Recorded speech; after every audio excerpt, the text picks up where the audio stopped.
안녕하세요. 배움을 즐기는 여자, 영월 박은실입니다. 모두들 한 주 동안 잘 지내셨나요? 저는 요즘 신랑이 장거리 운전을 많이 하게 되면서 태풍의 영향으로 비가 많이 올까봐 걱정을 했었습니다. 하지만 경로가 동해안 쪽으로 변경되면서 저희 지역에는 하루 정도만 비가 많이 쏟아졌던 것 같아요. 그래서 조금 마음이 편했었습니다. 오늘로 저는 출산 디데이 77일을 맞이했는데요. 임신 29주차 증상과 이 시기에 태아는 어떤 시간을 보내고 있는지 정보를 공유하려고 합니다. 29주차는 임신 3기에 접어드는 시기인데요. 임신 3기가 들어서면서 임산부들은 조금씩 지루하다는 생각이 들기도 하고 이런저런 잡념이 든다고 합니다. 이런 잡다한 생각을 털어내기 위한 방법으로 아기가 태어나기 전 출산용품이나 아기용품 등 꼭 필요한 물품들을 정리해 쇼핑 목록을 작성하고 모유수유나 산모교실과 같은 곳에 정보를 습득하러 다니는 것을 추천하고 있습니다. 저도 지난달부터 3번 정도 산모교실에 참석하고 한 번은 김창옥 교수의 엄마들을 위한 토크쇼 강연에도 다녀왔습니다. 다양한 주스의 여러 임산부들과 레크레이션도 하고 베이비 마사지도 받고 퀴즈도 풀면서 한두 시간 정도 참석하고 나면 즐겁기도 하고 참가 선물로 우주복이나 베넷저고리, 짱구베개 등 여러가지 사은품도 받을 수 있어서 좋은 시간으로 기억되고 있습니다. 이 시기부터 배가 점점 불러오면서 늑골과 횡격막이 압박받을 확률이 높아지고 등이나 허리 쪽으로 통증이 올 수 있다고 합니다. 주로 좌골신경통이나 하지불안 증후군이 생길 수 있다고 하는데요. 좌골신경통은 사람 몸에서 가장 긴 신경인 좌골신경이 등에서 다리 쪽까지 지나가는데 등 아래쪽 부분이 눌리면서 허리와 골반 부분에 통증이 생기는 것을 말합니다. 통증이 너무 심한 경우에는 라벤더 같은 아로마 오일로 남편에게 5분에서 10분 정도 마사지를 받거나 아니면 산전 마사지액을 받는 것을 추천하고 있네요. 통증 말고도 하지불안 증후군이라는 것도 생길 수 있는데요.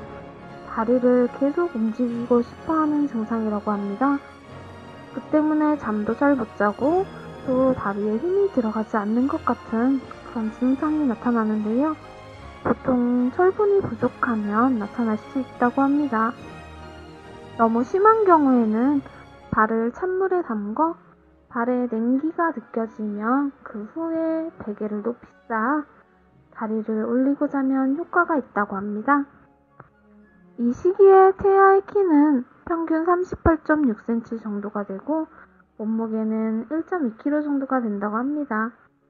우리 하늘이는 지난주에 체중이 1.2kg였다고 했는데 아마 의사 선생님은 아기의 팔다리가 길어서 골격이 크니까 무게가 좀 더 나갈 수 있다고 하시더라고요. 그래도 아기 배에 살이 찐 건 아니라서 참 다행이라고 생각했습니다. 이젠 아기의 머리가 점점 커지면서 성인의 뇌처럼 아기도 뇌 표면에 울퉁불퉁한 주름이 생기기 시작한다고 합니다.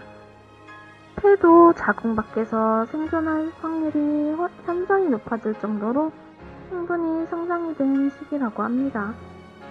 아기의 뇌와 폐는 태어난 이후에도 계속 성장한다고 하니 한 생명이 탄생하는 과정은 정말 신기한 것 같습니다. 이번 주 백과사전을 읽으며 조금 놀란 부분이 있는데요. 태동이 느껴진다고 해서 아기가 깨어있는 것은 아니라고 하네요.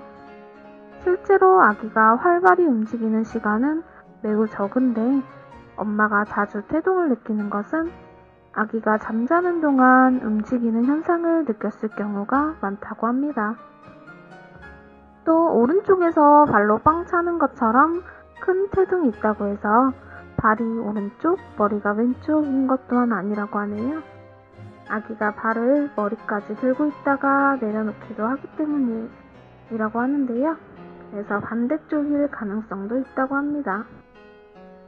오늘의 배경음악은 차이코프스키의 피아노 협주곡 1번 1악장입니다.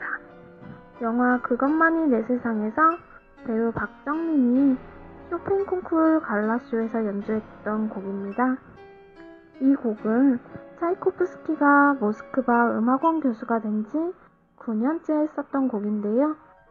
당시 음악원장인 루빈스타인에게 협주곡의 상식에서 벗어난 졸작이라고 혹평을 받았던 곡이었다고 합니다. 이에 격분한 차이코프스키가 독일의 지휘자 겸 피아니스트 한스 폰 빌로에게 초연을 부탁했었는데요. 그에게서는 독창적이고 경탄할 만한 곡이라는 정반대의 평을 받았고, 이 빌런이 미국으로 초청받아 보스턴 교향악단과 협연을 하여서 대성공을 이루었다고 합니다. 이후 처음 그를 매도했던 루빈스타인은 차이코프스키에게 사죄를 하며 대곡을 작곡하면서 선배이자 대가인 자기에게 가르침을 받지 않은 것이 괘씸했기 때문이라는 후문이 있다고 하네요. 오늘도 즐겁고 유용한 시간을 함께 해주셔서 고맙습니다. 저는 다음 시간에 또 찾아뵙겠습니다. 지금까지 배움을 즐기는 여자 영월 박은실이었습니다. 고맙습니다.